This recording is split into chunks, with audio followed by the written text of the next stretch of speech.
Este vaise e aquel vaise e todos se van. Galicia sin homes quedas que te poidan traballar.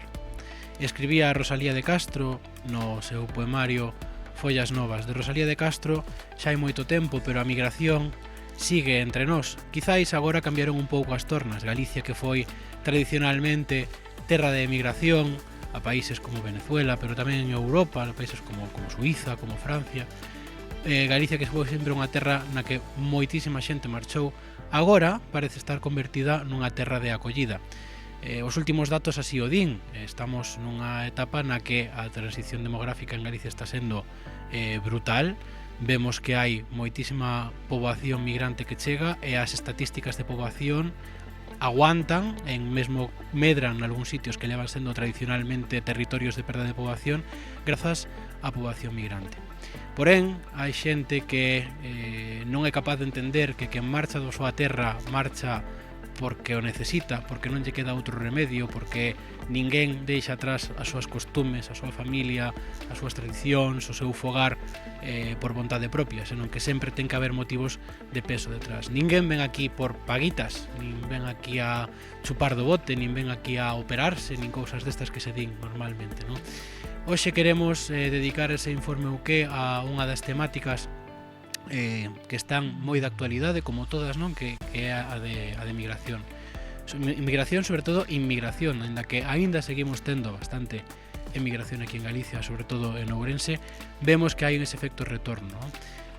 Imos falar con dúas persoas bastante ademais importantes. Unha é un político, non acostumamos a ter políticos en Informe UQ, xa sabedes, pero hoxe faremos unha, creo que merecida excepción, xa que temos unha persoa de calado, que é Luc André Diouf, deputado do Partido Socialista, é secretario de Migracións do Partido Socialista a nivel estatal, e aproveitamos o seu paso por Ourense para falar pois un pouco da situación da migración en España e da política migratoria do goberno de Sánchez. Pero ademais tamén quixemos contar cunha persoa que tamén é importante en Ourense. Ele é Lorenzo González, que é o presidente da Asociación de Venezolanos en Ourense. Venezuela para Ourense é unha terra irmá, acollemos a moitísimos venezolanos e que quixemos contar con el pois, para que nos conte como é a situación dos venezolanos que chegan a Ourense, por que chegan aquí e que é o que acontece cando un venezolano chega aquí. Con este programa que pretendemos pois desmontar bulos sobre a migración, pretendemos acercarnos á realidade que viven as persoas migrantes, que sempre é dura, e como non, pois tamén ter un pouco de conciencia crítica sobre a situación política tanto a nivel interno como a nivel externo dos fenómenos migratorios que hai na actualidade. Esperamos, como sempre, que vos guste e comezamos agora sí, Informe UQ.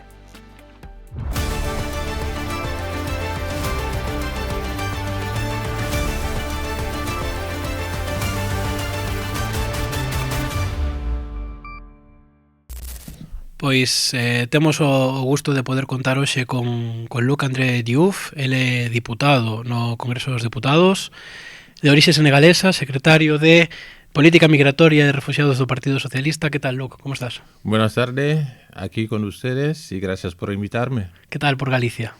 Galicia es la segunda vez que yo vengo a Ourense. He estado ayer en Pontevedra con los compañeros y las compañeras, haciendo lo mismo que voy a hacer esta tarde, intentando en la medida de lo posible trasladar las políticas que desarrollamos a nivel nacional para el conjunto del país y específicamente en la parte migratoria. Pois diso queríamos falar, diso estamos falando neste programa. Primeiro quería coñecerte un pouco, porque sí que é certo que como deputado, ainda que és deputado, pero aquí en Galicia a túa figura non se coñece moito, e quería preguntarse un pouco polas túas orixes. Ti chegas de Senegal. Soy senegalés, procedente de una isla, la octava maravilla del mundo, como la suelo denominar. Cualquier persona que vaya a Senegal sin haber pasado por mi pueblo no ha llegado a Senegal. ¿A dónde tenemos que ir si vamos a Senegal? La isla de las Conchas. La isla de las Conchas. Y si hablamos de conchas, tenemos algo en común, porque aquí también coméis berberechos, ¿verdad? Efectivamente. Entonces, las conchas de los berberechos son las que no han permitido construir aquella isla, que para mí es la octava maravilla del mundo, porque la isla es de concha, el cementerio es de concha, y en los alrededores tenemos manglares. en mi pueblo no compramos ostras. Sí, Y señor. pregúntame dónde saco las ostras. ¿De dónde saca esas ostras? Las ostras las saco desde las raíces de los manglares. Ujú. Como un senegalés da octava maravilla do mundo, da Isla das Conchas, acaba de deputado no Congreso dos Deputados de España? Es larga la historia, pero voy a intentar en la medida de lo posible compartirlo con los oyentes. España es mi cuarto país. Estaba en Estados Unidos como monitor de campo de verano, que iba durante el verano allá, en Ohio, en Cincinnati. He estado en Utrecht, he estado en Lyon y he preferido quedarme en las Islas Canarias, de isleño a isleño, porque hay que mi tener hija más nació- cerca por si acaso, ¿no? No, mi hija nació en Canarias. También es cierto la cercanía, porque de Canarias a mi país de origen, que es Senegal, son 2 horas 30 minutos de vuelo, y desde Madrid 4 horas 30. Mi hija, al haber nacido ahí, pues preferí dejarlo todo para venir a reconocerla, y de ahí me quedé por las oportunidades que había en Canarias, porque hablo 5 idiomas, son 6. Hablo el francés, hablo el inglés, chapureo el español, chapureo el alemán, hablo wolof y hablo serer. Podemos organizar con Armando Ojea, que é un deputado provincial que tamén fala wolof, ou eso di, no currículum podemos organizar aquí un cursiño de wolof en 1000 palabras, ¿no? Luc, vamos a entrar agora un poquinho xa na parte máis política, porque para eso estamos aquí.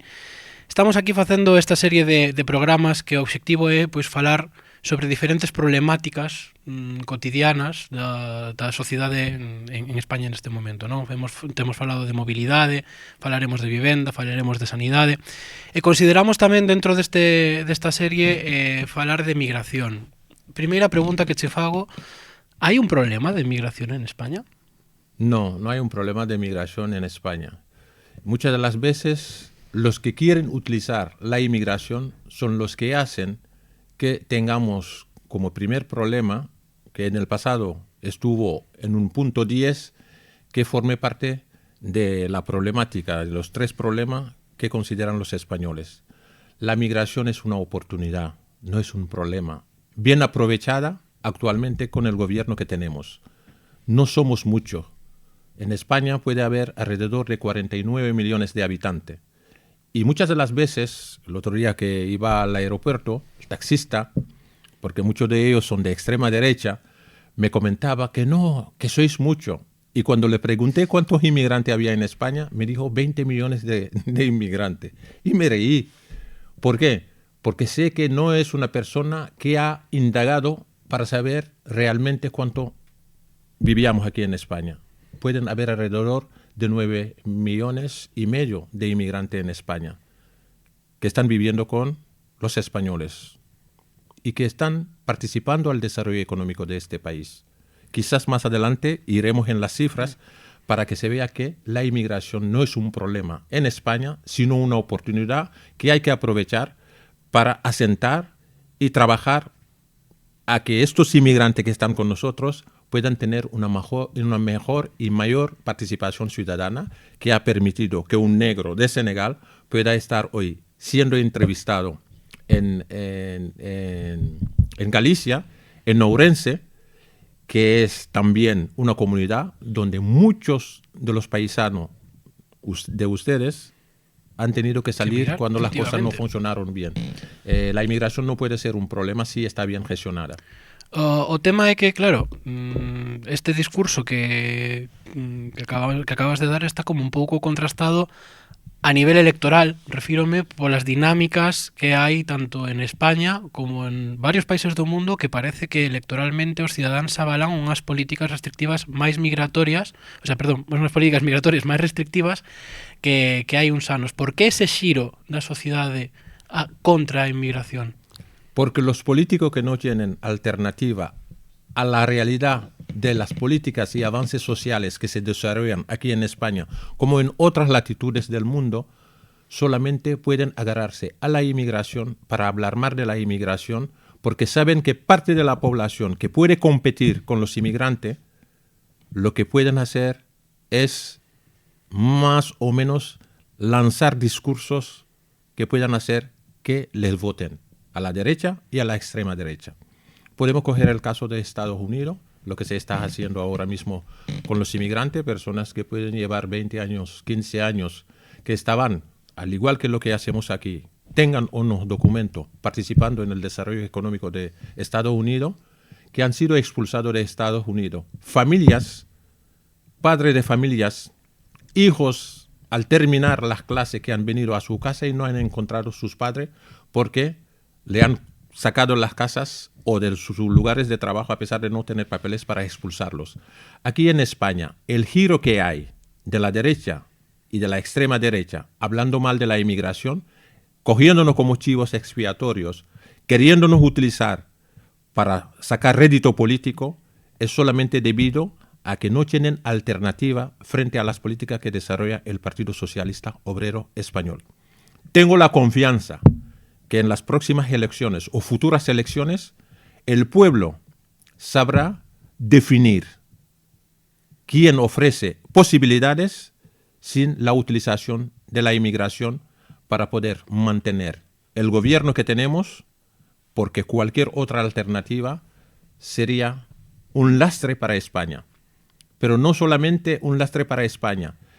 Hacerlo sería hacer figurar a España en las memorias de las organizaciones no gubernamentales como Human Rights Watch, y España no se merece que se hable mal de la inmigración, que se trate mal a los inmigrantes a través de mentiras, bulos y sobre todo una utilización que al fin y al cabo crea un malestar en la sociedad. ¿Está calando? Te digo que sí. Lo tenemos que rectificar. Es un trabajo que tenemos que hacer el conjunto de las personas que estamos viviendo en España, no solamente los que estamos en el gobierno, porque cuando terminará con nosotros van a ir hacia los gays, probablemente hacia las mujeres, hacia los trabajadores y probablemente hacia las personas que han trabajado para que tú y yo estemos aquí, que son los jubilados. Así que con inmigración por el momento hay que levantarse. Pero claro, temos aquí un pequeno problema nese sentido. Hai un goberno, estamos nun goberno que chegou no 2018 a través desta moción de censura. Unha das primeiras imaxes dese goberno que pretendía pois, un xiro moito máis aperturista no tema da migración, co goberno do Partido Popular que había anteriormente, era aquela imaxe do Open Arms, que se rescatou aquel barco. Sin embargo, esa imaxe convive con outras imaxes un pouco máis polémicas, como son que seguimos tendo devolucións en caliente, que seguimos tendo concertinas nas vallas de Melilla avaladas por un Ministerio do Interior controlado polo Partido Socialista. Como podemos conxugar esa imaxe aperturista, por un lado, do Open Arms, con esa outra imaxe dos migrantes nas vallas de Melillas que son devoltos en quente e seguimos tendo esas concertinas nas vallas? Como se pode conxugar todo dentro do mesmo pack? Eso se puede conjugar en lo que siempre pedimos, que es que no puedan haber política de puertas abiertas, ni aquí ni en la Conchinchina. Y hay que ser sincero. Cuando algunos que han gobernado han controlado la entrada de los inmigrantes por parte del Partido Socialista, lo que hacemos es gestionar las migraciones. Me habla de concertinas, me habla de devolución en caliente.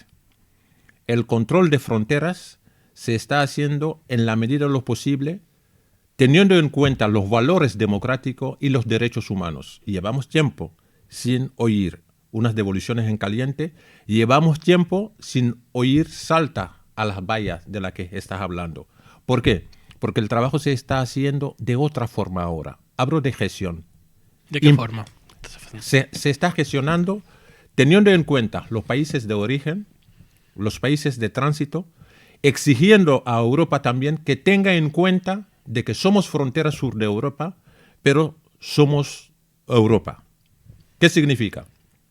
Cuando tú quieres trabajar con los países de donde procede la inmigración, hay que sentarte con ellos. Me imagino que también, siendo periodista, habéis visto los viajes del presidente del gobierno y de los ministros en Senegal, en Mauritania, en Gambia y también en Latinoamérica.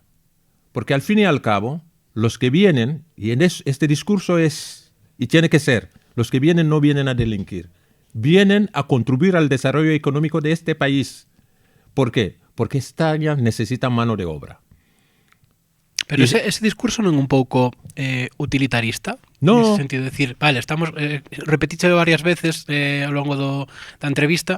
É certo que os datos macro económicos en España son moi bons, eso hai que dicilo, que están en boa parte avalados pola migración, apoyados, sostenidos na migración. Tamén temos unha cuestión demográfica a nivel de nativos españoles que evidentemente xeracións que poderíamos entrar e entraremos por outras problemáticas, vexase vivenda, poder adquisitivo, etc.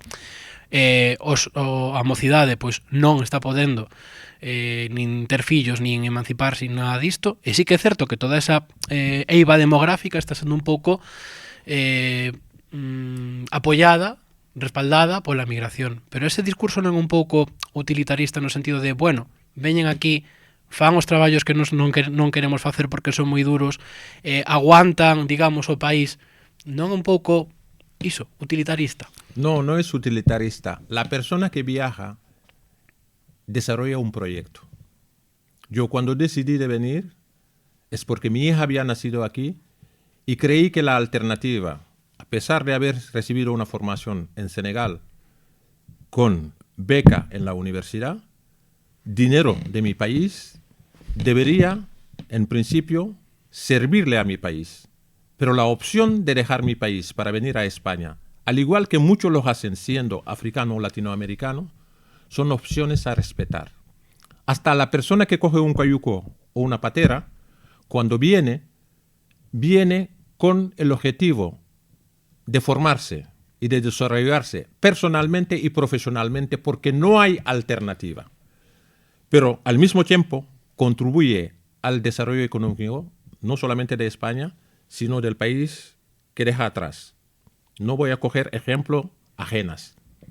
Uno que está aquí trabajando le está pagando los estudios a unos niños que están en el país de origen.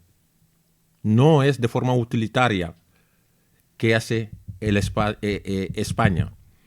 Y tarde o temprano volveremos a los países de origen. Tarde o temprano volveremos. Pero el momento en el que estamos aquí, tenemos que demostrar que queremos algo y hacemos algo para el país que nos acompaña.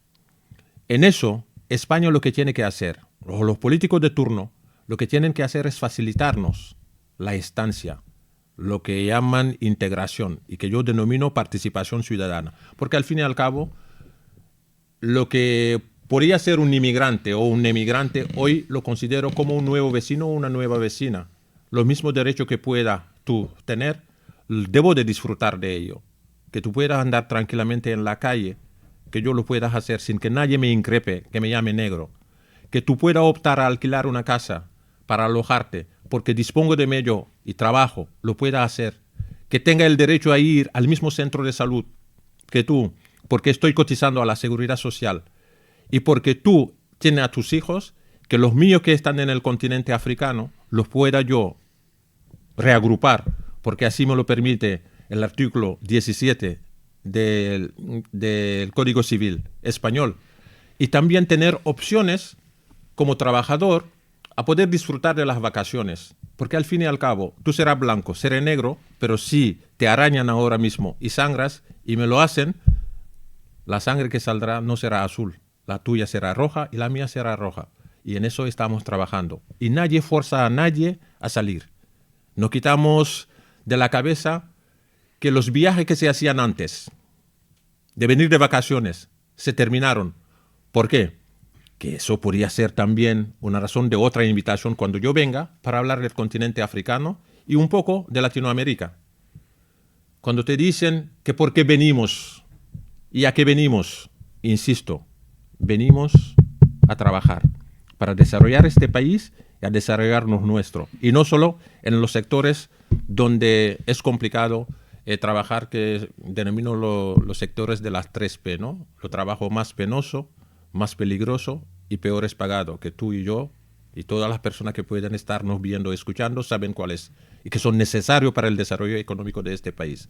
Agricultura, construcción, sector servicio, que pueden ser las empleadas de hogar, nuestros hermanos y nuestras hermanas, y también la hostelería. Pero aquello se acabó, nadie nos está forzando y estamos viniendo y seguiremos viniendo, como lo hicieron los canarios y como lo hicieron los gallegos. Falando ahora un pouco isto que falábamos da integración, sí que está sendo un pouco obxectivo de debate político. Hai unha palabra que na extrema dereita está sempre na boca, que é o tema das paguitas, ¿no? Como que se subvenciona discurso de extrema dereita, non é que o penseu, ¿no? Pero que se subvenciona as persoas migrantes e lles axuda máis que aos propios de aquí, que teñen un montonazo de axudas e demais. Como entendo que como responsable de migracións tes na cabeza todas estas cousas, quería desmontar, se é posible, este bulo, non? A que sí e a que non ten dereito unha persoa cando chega a España? En que se lle axuda a nivel económico e en que non? La persona inmigrante que disfruta, por ejemplo, del ingreso mínimo vital es una persona que cotiza o que haya cotizado a la seguridad social y por la circunstancia se ha quedado en el paro y no tiene medios económicos. Y al igual que tú lo puedes cobrar porque tú eres un padre de familia y tienes 2 hijos, 3 hijos o lo que fuesen, porque tiene a tu mujer, o porque esta mujer maltratada que tiene a su cargo una hija o un hijo, pueda disfrutar del ingreso mínimo vital, lo puede hacer el migrante que está en las mismas circunstancias. Que se dejen de mentira. Non hai ningún trato de favor. No, que se dejen de mentira. A ver, para obtener la nacionalidad española hay que cumplir con ciertos requisitos. Pois mira, a última pregunta, porque temos que ir rematando, xa che vou ir por aí. Feijóo outro día decía que había que aumentar os requisitos para obter a nacionalidade española, exixir un maior coñecemento de idioma, unha maior adaptación ou coñecemento sobre os costumes españois. Deixote a bola aí, que opinamos sobre esta? Hai que endurecer eses requisitos? É demasiado fácil obter unha nacionalidade española ou non? Complicadísimo. Y sabemos que Feijóo, si tuviera que hacer este examen, con lo que nos está trasladando en los medios de comunicación, no hubiera obtenido la nacionalidad española. ¿Sabe lo que es para un inmigrante que lleve 10 años en España, 10 años de forma regular, tenga que hacer un examen, pagar unas tasas para obtener una nacionalidad?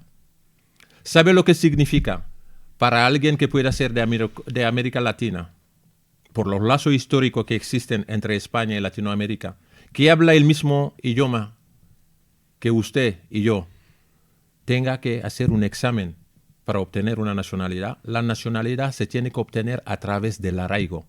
Los años que lleves, los años que tú has cotizado, los hijos tuyos que están aquí estudiando.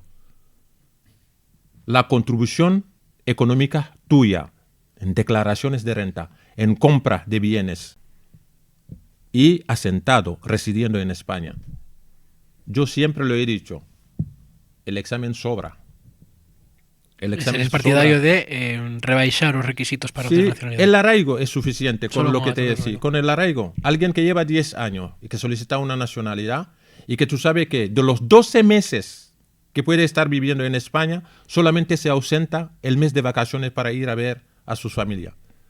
Esta persona puede tener su país de origen como el suyo, pero su verdadero país es este, donde trabaja, donde tiene abierto las cuentas, donde está gastando más del dinero que gana. Eso tenía que ser suficiente, más cuando tú tienes sus hijos o tus hijos que están estudiando en instituto, colegio o universidad. Debería de servir para poder obtener la nacionalidad. Y todas estas cosas son excusas del Partido Popular. Endurecer la nacionalidad. Tú lo has dicho al principio, cuando España necesita trabajadores. Si queremos mantener el bienestar social del que tenemos ahora, y muchas de las veces, no tanto aquí, pero en Canarias, a veces cuando yo voy a la universidad en charlas, les digo, habéis llegado hoy a la universidad, algunos de ustedes en coches, otros traídos por los padres. La gasolina del coche, ¿de dónde se saca? Este país no es productor de petróleo, procede de Ghana o de Nigeria, y no nos queréis ver. Cuando los bienes materiales que se consumen se traen desde aquí y se pueden mover, ¿por qué nosotros los seres humanos no nos podemos mover? ¿Quién es quién para limitar a alguien? Mi abuelo me decía algo en el 2006, cuando hubo la crisis migratoria en Canarias con 47.000 personas que llegaron. Yo en aquella época, yo era el secretario de Migraciones en un proyecto de la Unión Europea, los Centros de Información a Trabajadores Extranjeros de Comisiones Obreras. Y me decía, ¿otra vez tú en Senegal? ¿A qué vienes? Y yo le decía, abuelo, para intentar hablar con el gobierno de Senegal a que la gente no cojan cayuco y patera. Yo soy católico. Siempre le compraba el litro de vino, que en paz descanse. Y me decía, no venga más, que la gente va a seguir yendo. Todos hemos emigrado. Y yo digo, abuelo, anda, ¿cómo que tú has emigrado? Si tú ni siquiera has estado en la capital de Senegal, que es Dakar. Lo más que te ha ido desde aquí a otro sitio es el campo, con el burro y el carro. Y se reía. Y me dice, mi nieto, estás loco. Todos hemos emigrado. Y yo digo, pero explícamelo. Y me dice, la primera emigración es pasar del estado fetal a la vida. Muy boa reflexión. Pues con esa reflexión nos quedamos, Luc.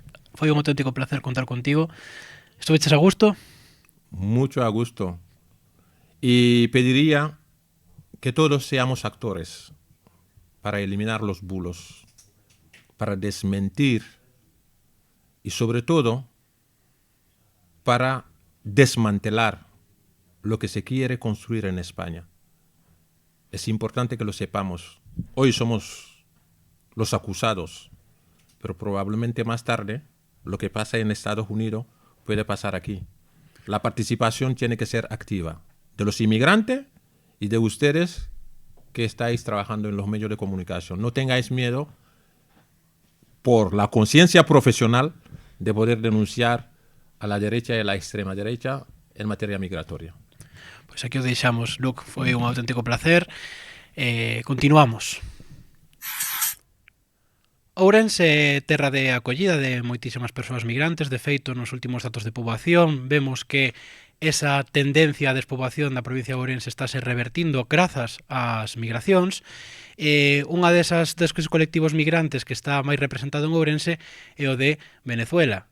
Temos connosco a un galegozolano, como se define el, bastante ilustre da cidade. El é Lorenzo González. Que tal, Lorenzo? Hola, que tal? Boas tardes. Moitas gracias polo de ilustre. Ilustre, porque, bueno, bastante coñecido, seguro que moitos o coñecedes como empresario da cidade. Ademais, é presidente da Asociación de Venezolanos de Ourense. Sí, son.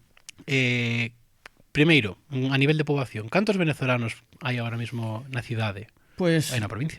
el último dato de población de venezolanos o de residentes extranjeros en la provincia de Orense hablaba de que había un poco más de 11.000 venezolanos en toda la provincia, lo cual representa como un poco el 3,6% de los habitantes de la población.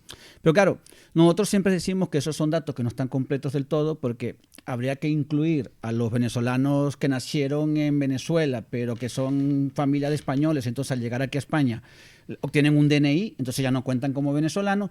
Y por desgracia también habría que contar a esa gran cantidad de venezolanos que aún están esperando a regularizar su situación, que esos son otros tantos de miles. Entonces nosotros podemos llegar a calcular que esa cantidad de 11.000 se puede multiplicar por 4 o por 5 fácilmente. ¿No? Sí. ¿Tedes algún dato así de cuántos en situación irregular o inestable? No, están, es imposible. Es imposible calcular. Nosotros podríamos decirte que nosotros atendemos a cientos y cientos de venezolanos en esta situación. Nuestra oficina de las galerías Proiflem, porque ahí tenemos una oficina de atención al inmigrante retornado o al migrante venezolano, y son miles, pero podemos estar hablando de cientos de miles. Es verdad que hay gente que está esperando un año porque los trámites burocráticos del tema del asilo y la protección internacional están muy estancados. La verdad que se retrasan muchísimo en ese trámite que es fundamental para el venezolano que está llegando aquí a la ciudad. En términos xerais, vemos agora que nos datos de poboación, dentro de todos a poboación migrante, os venezolanos son os máis importantes, non? Por que hai tanta migración desde Venezuela? Por que creemos que son que os venezolanos elixen de alguna maneira Ourense dentro de España para sentarse? Es fácil y hay dos explicaciones. Hubo una primera emigración de venezolanos que eran esos hijos y esos nietos de esos orensanos que en un momento se fueron de aquí a buscarse una vida mejor a Venezuela, como puede ser el caso mío personal. Tanto mis bisabuelos como mis padres emigraron desde su pueblo de Carballeda de Avia hasta Venezuela, y una vez estando allá nos dieron la vida, la oportunidad. Tuve yo que volver para acá por la difícil situación que ya de aquella parecía que iba a tener el país, que se profundizó. Estamos hablando más o menos para... Yo me vine en el 2001. 2001. El Chávez llegó en el 98, fueron las primeras elecciones, en el 99 cambió la constitución. Yo diría que a mí me tocó vivir 3 años de esa involución venezolana en la que ya se marcaba el guión de lo que realmente fue la involución del Estado democrático y social de Venezuela. Y yo viendo esas circunstancias, aproveché que terminaba mi colegio y me vine para acá. Entonces, como yo desde ese entonces hasta acá, fueron muchos. Se afianzó en el 2007, en el 2012, que hubo grandes crisis así puntuales en Venezuela, pero éramos todos familiares de orensanos. Ten en cuenta que también la comunidad orensana en Venezuela era la mayoritaria. Dentro de todos los gallegos, los orensanos en Venezuela eran el colectivo mayoritario. Provincia de Interior, ya sabemos todos, ¿no? Cuáles eran las circunstancias de Orense en esos tiempos. Y ahora hay venezolanos que no tienen ningún vínculo directo o sanguíneo con Orense, pero a través de orensanos de contacto conocen Orense y vienen hasta aquí a Orense. Estamos hablando que, por ejemplo, tú tenías un compañero de trabajo en Venezuela que sabías que su familia era orensana. Buscas Orense en internet y te aparece venezolanos en Orense, aparece nuestro contacto de nuestra asociación. Y es el método de contacto para hablar y establecerse aquí en Orense. Y esa es la primera puesta de contacto. Primero el vínculo sanguíneo y ahora tener el contacto de algún conocido que tenías en Orense, y ahora claro, ya hay venezolanos que están establecidos y llaman a sus familiares para que vengan aquí a la ciudad a vivir. Decías que o primeiro contacto que estabelecedes na asociación é xa directamente no país de orixe, ¿no? Como en Venezuela, antes de infórmanse antes de chegar aquí ou... Eso sería lo ideal. Pero no. Lo ideal sería que el venezolano que quisiera emigrar aquí a España o que a Orense se pusiera en contacto con nosotros previamente para que le explicáramos cuál es el procedimiento, el guión, la documentación que hay que tener para venir aquí y regularizar su situación. Pero eso en Venezuela sería mucho pedir, porque ten en cuenta que el que emigra de Venezuela emigra de un momento para otro. La migración del venezolano es lo que tal vez el español tiene que entender, no es una migración planificada, organizada. ¿A ti hay algún fenómeno social o económico o de salud que te obliga a tomar la decisión de emigrar? Entonces, malvendes todo lo que tienes o consigues el dinero de manera rápida, pides el dinero prestado y te vienes para España con lo puesto. Y una vez que están aquí es cuando los atendemos. Es verdad que tenemos consultas online, pero no son la mayoría. Nosotros nos encontramos que la mayoría de los venezolanos que se ponen en contacto con nosotros por primera vez ya están establecidos en España y en este caso en Ourense. E que é o que buscan? Cando chega unha persoa, un venezolano ou venezolana a Ourense, que é o que demanda da asociación e que necesidades ten unha persoa cando acaba de chegar? Lo primero que demandan es información. Porque, ¿sabes cómo es estos temas? Hay muchos datos mucha información de oídas. No, porque a mí un amigo me dijo, porque un amigo de mi amigo le pasó esto, un primo de mi amigo le pasó aquella cosa. Y lo que la gente tiene que entender es que cada caso es particular. Cada caso tiene su casuística y su problemática y sus peculiaridades. Entonces, claro, lo que se demanda primero es información de cómo regularizar su situación, qué figura jurídica te va mejor, que si el asilo político, la protección internacional, cómo es el tema del arraigo, sobre todo este año que hubo un cambio de la ley de extranjería, del reglamento de extranjería a mediados de este año. Entonces, esa es la información más importante. Luego, por desgracia, tenemos cada vez más gente que viene en situación de verdadera necesidad. Gente que no tiene dónde dormir, gente que no tiene un techo que la cobije, gente que a veces no tiene ni comida y para nosotros es un trabajo arduo porque se trata de gente que está en situación de calle y cada vez vemos más gente que está en esa situación, porque conseguir un alquiler en Orense es complicado, es muy caro y más ya es complicado para el orensano de a pie, de aquí de toda la vida, cuanto más no va a ser para un emigrante que está llegando recientemente de Venezuela. Claro, falábamos no anterior programa que fixemos sobre vivenda, estuvemos vendo pois un pouco como está o mercado de alugueiro en Ourense. Claro, se piden pois esas antigüedades de nóminas dun ano de antigüedade en diferentes fórmulas para asegurar o pago do alugueiro. Unha persoa que chega, por exemplo, de Venezuela, que claro, non ten nin nómina, nin contrato, nin nada, como podedes conseguir, como consiguen esas vivendas? ¿Tedes algún mecanismo, algún contacto? Hay organizaciones con las que colaboramos que nos ayudan en conseguirle vivienda a los venezolanos que están llegando. Pero bueno, entiendo que el mercado inmobiliario está apretado para todos. Pero bueno, estas organizaciones se encargan de eso, organizaciones privadas, de la Iglesia, de la Cruz Roja, Provivienda, en fin, hay muchas asociaciones que nos echan una mano en ese tema. O nosotros también, a través de contactos o de conocidos o de familiares que sabemos que están alquilando habitaciones para ese venezolano que está llegando. Pero la verdad es que, tú imagínate, lo que acabas de decir, si para el lorenzano es complicado, para el venezolano mucho más, porque hay gente que se aprovecha de esa situación de indefensión. Entonces los precios no son muy económicos aquí en Orense, como imagínate, vienes de fuera, estás necesitado, pues inflamos los precios. Aquí tenemos venezolanos que les han llegado a cobrar hasta 400 y 450 euros por una habitación. Hay casos de gente que incluso están, yo creo que es desalmada, porque no tiene otra palabra, que cobran hasta por empadronarse en esas viviendas. Y hay contratos de alquiler en los que te dicen, no, alquilo habitación, pero no hay derecho a padrón. Ya te quitan, o si es con derecho a padrón, se paga mayores. Aquí hay gente que cobra por empadronarse hasta 200 euros simplemente por el hecho de permitirte que te padrones en esa dirección. Pero ¿qué pasa? Que el empadronamiento es un requisito muy importante para el venezolano que llega. Por eso te permite empezar el trámite de la cita de la protección internacional, la cita del arraigo o la cita del asilo. O mismo, si quieres luego de esa cita tener una cuenta, un teléfono, necesitas una dirección, porque tú tienes que estar ubicado a efectos de notificaciones administrativas. Entonces el padrón es lo más importante.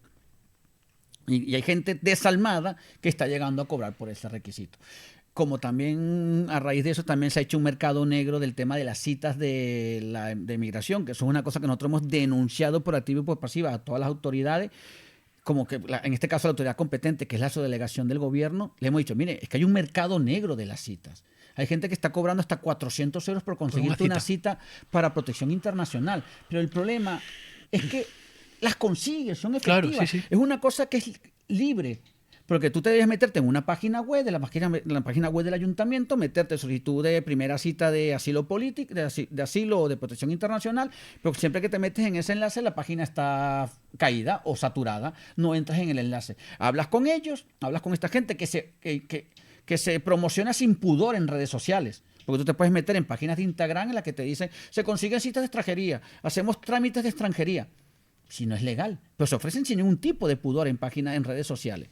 Entonces, claro, pero el problema es que son efectivos. O sea, sí, porque ellos la pueden conseguir y nosotros no. O sea, de manera no ilegal no se puede conseguir. Claro, entendemos que esto es informática, habrá bots que saturan las páginas, pero bueno, no es culpa del ciudadano que está viniendo. Entonces, claro, se ha hecho de esa necesidad, mucha gente ha hecho su negocio y nosotros desde la asociación procuramos mitigar ese sufrimiento, mitigar ese problema, que se consiga establecerse o erradicarse esa persona aquí. Y luego también en la asociación hay un poco de hogar, porque la gente viene de fuera y en nuestra asociación tienen un pedazo de Venezuela dentro de Orense que para esa gente es importantísimo, es primordial sentirse escuchado, hablamos su idioma, entendemos sus necesidades, entendemos sus dificultades para afrontar su integración aquí en la ciudad y en la asociación los llevamos de la mano literalmente, facilitándole lo más posible su integración en la ciudad. Como é a relación dos migrantes venezolanos que chegan coa poboación local? La verdad que estamos siendo muy bien recibidos por la población orensana. Pero bueno, no es difícil porque yo siempre he dicho que entre Orense y Venezuela hay un vínculo especial en cuanto a migración que tal vez no tienen otros países. Porque ¿qué persona no conoces tú que tenga un familiar, un conocido, un amigo que haya estado o emigrado a Venezuela? Muy pocas. Muy pocas. Yo digo, es que los orensanos en Venezuela eran mayoría. Entonces, hay un vínculo especial porque el venezolano que viene aquí ya, tal vez en algún momento yo hablar de Orense y aquí el orensano yo hablar de Venezuela, saben cuál es nuestra situación, cuál es nuestra peculiaridad, por qué estamos emigrando del país y la verdad de momento se nos recibe con los brazos abiertos. Non tedes detectado ningunha dificultade en cuanto a xenofobia ou así, en principio? De momento que nosotros tengamos conocimientos desde la asociación con el colectivo venezolano, no hay ningún fenómeno de xenofobia ni de racismo de ningún tipo. Pero te digo, es que también el venezolano como que no viene aquí con la imperiosa necesidad de integrarse, de adaptarse a la ciudad, adaptarse a las circunstancias, de trabajar, porque el venezolano tiene una doble responsabilidad, porque la mayoría de venezolanos que viene aquí ya no es tanto que necesite integrarse para mantenerse aquí en la ciudad, sino que tal vez muchos familiares de esa persona dependen de él allá en Venezuela para poder subsistir. Entonces, muchas remesas, mitad de los sueldos que se ganan aquí, o la gran mayoría de los sueldos que se ganan aquí, mucho de ese dinero se manda para allá, para Venezuela. Bien de manera directa, en efectivo, de transferencias monetarias, o bien comprándole mercancía, medicinas y cualquier tipo de artículo de primera necesidad que necesite su familia allá en Venezuela. Cosa que ahora está también difícil de cumplir por las restricciones aéreas que hay de los aviones allá a Venezuela. Estamos viviendo que hai están sendo días convulsos agora mesmo en Venezuela, máis do habitual, non? Debido a estas restricciones que se están impoñendo tanto aos voos como, veremos en que acaba esta situación. Evidentemente, como testemunho de primeira man, supoño que tes contactos e que tes como se está vivindo ali, que implicacións está tendo toda esta situación que está acontecendo nos últimos días en Venezuela. A ver, hay una implicación humanitaria en cuanto que las Navidades no son las mejores fechas para que te pongan todas las trabas posibles para poderte reencontrar con tu familia. Porque habrá venezolanos que llevan aquí todo el año trabajando, toda su vida trabajando, ahorrando dinero para poder pasar las Navidades allá con su familia, o traer a esa familiar que está allá en Venezuela a que pase las Navidades aquí con ellos. Porque la verdad que para venezolanos las Navidades es un evento, son unas fiestas muy especiales. Son las fiestas para estar en familia. Y estas trabas de los vuelos lo ha complicado mucho más. Insisto, hay gente que lleva toda su vida trabajando, este año matándose a trabajar, a ahorrar para poder ir allá o para traer a su familia para acá, y eso no va a poder ser. Porque tenemos la incertidumbre de que no sabemos cuándo se van a abrir otra vez. Primero fue por una semana, luego fue por un mes, ya están hablando incluso de febrero o marzo del año que viene. Y luego hay otra vertiente humanitaria, precisamente por lo que te comentaba. Mucha gente manda alimentos, manda medicinas para allá a Venezuela, mandan ropa, mandan los regalos para su familia, en fin, tal vez lo indispensable para que su familia allá en Venezuela pueda tener unas Navidades dignas y unas Navidades correctas, y eso se dificulta. Es verdad que las empresas de envío se las están ingeniando para poder sortear ese bloqueo de esa suspensión aérea, ¿no?, en Venezuela, pero el único recurso que queda tal vez es el marítimo, y el marítimo ya no llega en tiempo. De hecho, ya están suspendidos. Tengo entendido que muchos envíos marítimos ya están suspendidos porque es el que más tarda.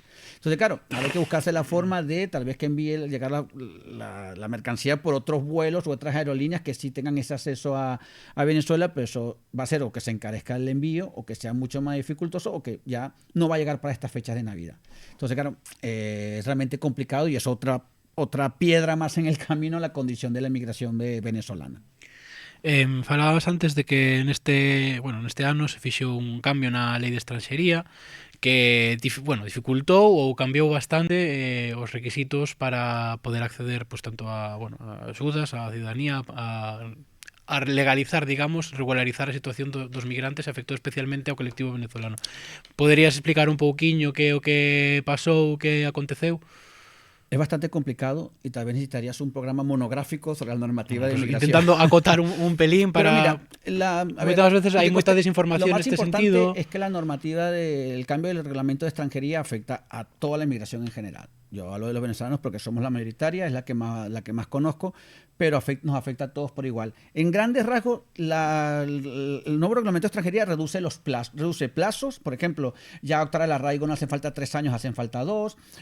Aumentó la edad mínima que tienen que tener los niños si quieres hacer el arraigo familiar, y aumentó la edad de las personas mayores, redujo la edad de las personas mayores si quieres optar al arraigo familiar. Pero yo creo que lo más polémico de este nuevo reglamento de extranjería es que establece un contador desde cero. Es decir, desde el momento que se aplicó el reglamento de extranjería, si tú eres venezolano y llevabas un año aquí desde enero esperando, o desde el año pasado, mira, tú imagínate que hay gente que lleva esperando por su cita con inmigración en extranjería año y medio. Entonces, si tú eres uno de esos venezolanos que llevas un año y medio esperando para tu cita de extranjería, el reglamento entró en vigor el 20 si no me equivoco, a mediados de este año. Entonces, a partir de ese entonces tú cuentas desde cero. Ese año y medio que llevas esperando por tu cita no vale de nada. Tienes que esperar otros 2 años si tuvieras que optar al arraigo pero contando desde este año. No te vale para nada lo que llevas un año que ya llevas esperando. Si otro problema, otro aspecto polémico de ese reglamento es que si tú ya estás en situación regular, tienes tu protección internacional. Esa protección internacional te permite trabajar y cotizar y subsistir y ser totalmente independiente y autónomo. Si tú ahora quisieras adoptar a una figura del arraigo, tendrías que, primero, renunciar a la protección internacional. Segundo, renunciar a trabajar, porque sin protección internacional no hay permiso de trabajo. Renunciarías al trabajo y no tendrías derecho a todo lo que llevas cotizado, no tendrías derecho a paro. Y tendrías que esperarte 2 años sin hacer nada, viviendo del cuento o viviendo trabajando en la economía sumergida, sí. Para luego optar al arraigo. Uh-huh. Y todos esos años que estuviste trabajando no valdrían de nada. Entonces, es verdad que no hay ninguna manifestación por parte del gobierno que diga que tal vez Venezuela va a dejar de ser un país por el cual se puede optar a la protección internacional. Porque la protección internacional es una figura que reconoce las Naciones Unidas, pero que cada país receptor decide qué países son los que son susceptibles que sus ciudadanos obtengan la protección internacional. De momento, no tenemos sospechas de que Venezuela deje de ser un país, pero tengo entendido, esta semana leí que Colombia, el gobierno decidió hace poco que Colombia ya no sea un país por lo cual los ciudadanos puedan optar a la protección internacional. Pero ¿qué pasa? Que la protección internacional es la figura por la que optan el 98% de los venezolanos que vienen aquí, porque obtener el asilo político es muy complicado. Entonces, primero solicitan el asilo se lo deniegan y luego solicitan la protección internacional. Pero entonces, eso es el aspecto más polémico del nuevo reglamento, es ese, que no te tiene en cuenta la antigüedad que ya llevas hasta aquí, y si quieres optar a la figura del nuevo arraigo, tienes que renunciar a lo que te mantiene y te sustenta en el país, que es protección internacional y dejar de trabajar. ¿Por qué? Entonces, y dejar de trabajar sin te tengan en cuenta lo que has cotizado. O sea, que dejas de trabajar y efectivamente, claro, que al final eso, digamos, que fomenta a economía sumergida, porque evidentemente non pode estar 2 anos aquí sin traballar, e a xente que quere, pues... nadie quiere estar en la economía sumergida, nadie quiere ser carne de los trabajadores, del trabajador social del ayuntamiento, nadie quiere ser usuario de ONGs que se dedican muy voluntariosamente a ese trabajo, quieren subsistir. Y no hay mejor integración que te permitan trabajar. Sí. Entonces, pero claro, eso es lo más polémico de este reglamento, y nosotros, la Asociación de Venezolanos de aquí de Orense, junto con otras asociaciones de venezolanos de toda España, hemos presentado una denuncia en este apartado, que es el más polémico, ante el Tribunal Supremo, y la aceptó a trámite. Uh-huh. Y la están revisando. Habrá que ver si nos da razón o no, si va más para adelante, pero por lo menos están estudiando la denuncia que presentamos en este aspecto, porque consideramos que es una vulneración de los derechos fundamentales. El hecho de que te obliguen a renunciar a tu protección internacional, que te obliguen a renunciar a tu trabajo y durante 2 años, mira a ver cómo te buscas la vida, nos parece que realmente es escandaloso. Pues veremos en qué, estaremos atentos a ver en qué quedan, que bueno, xa sabemos que os plazos aquí xurídicos pues van normalmente para longo, para unhas cousas vai mellor así, normalmente sí. Pois Lorenzo, moitísimas grazas por estar connosco hoxe. A verdade é que foi unha entrevista bastante productiva, aprendemos moitísimas cousas, grazas sempre por dar a voz dos venezolanos aquí en Ourense. Nada, a vosotros por invitarnos y por interesaros en este tema de la migración, que yo creo que en Ourense es un factor fundamental a tener en cuenta para el futuro de esta provincia, la de sus ciudadanos y la de la integración, porque nosotros, el venezolano que viene aquí, y su única intención es integrarse. No queremos ni privilegios ni tratos de favores, pero necesitamos que nos echen una mano para facilitar esa integración, tanto de las administraciones como del sector privado. El sector privado ya se está implicando. Falta tal vez mayor implicación de algunas administraciones. Pois, dito queda, as administracións que loiten pola igualdade e pola non discriminación de todos, que ao final todos somos persoas, todos somos iguais, ninguén marcha da súa casa por voluntade propia, verdade? Pois para pechar este informe UK, quería reflexionar, como sempre, aquí en un brainstorming co meu compañeiro Adrián, e falábamos de que ideas se nos viñan á cabeza do que escoitamos con estes 2 interesantes testemunhos, non? A primeira idea que se nos veio á cabeza foi o tema do utilitarismo. É certo que moitas veces, cando falamos de migración, falamos de datos, de números, falamos de porcentaxe de poboación inmigrante, falamos da delincuencia, falamos da integración, falamos de moitas cousas, pero moitos conceptos non como moi en baleiro, moi en frío. E realmente cando estamos falando de migración estamos falando de persoas que marchan dos seus países, que marchan das súas cidades, que deixan atrás as súas familias, que deixan atrás todo o que queren ou todo o que conseguiron por un futuro mellor no mellor dos casos ou ben para escapar pois de moitísimas penalidades, non? E moitas veces cando chegan aquí decimos que, bueno, que hai que integralos, que non se pode ser xenófobo, que non se pode ser racista, un discurso así moi buenista, pero que esconde tamén un trasfondo utilitarista, non? Porque vienen aquí a cuidar a nuestros mayores, porque vienen aquí a limpiar nuestras casas, a hacer los trabajos que no queremos hacer. Bueno, fan iso igual que nos o faríamos porque non nos queda outro remedio, pero temos que falar de que son persoas con seus dereitos, que son iguais a nós, e que non temos que integralos porque son persoas e porque o mundo ao final son unha serie de rayas, as fronteiras son unha serie de rayas que nos impoñemos, pero realmente son cuestións políticas, non son unha cuestión real. Temos que falar dunha integración real na sociedade, integración pola súa parte, pero tamén unha integración pola nosa parte. Pensar, ter sempre en conta, non? As súas penalidades, o que tiveron que pasar antes de falar de delincuencia, antes de falar de todas estas cousas malas que moitas veces se asocian á inmigración. Temos que ter en conta por que están aquí, non o podemos esquecer. E sobre todo tampouco temos que esquecer, e neste programa saliron xa varios casos, de que hai xente que se está aproveitando da chegada destas persoas. Hai xente, como vimos, que nos contaba Lorenzo, pois que cobra, non, por empadronarse nun domicilio. Bueno, intentar aproveitarse destas persoas é, digamos, unha cuestión totalmente, aparte de ilegal, totalmente amoral. Así que reflexionemos, non, de ata onde pode chegar o ser humano para aproveitarse doutro ser humano que está nunha situación de vulnerabilidade.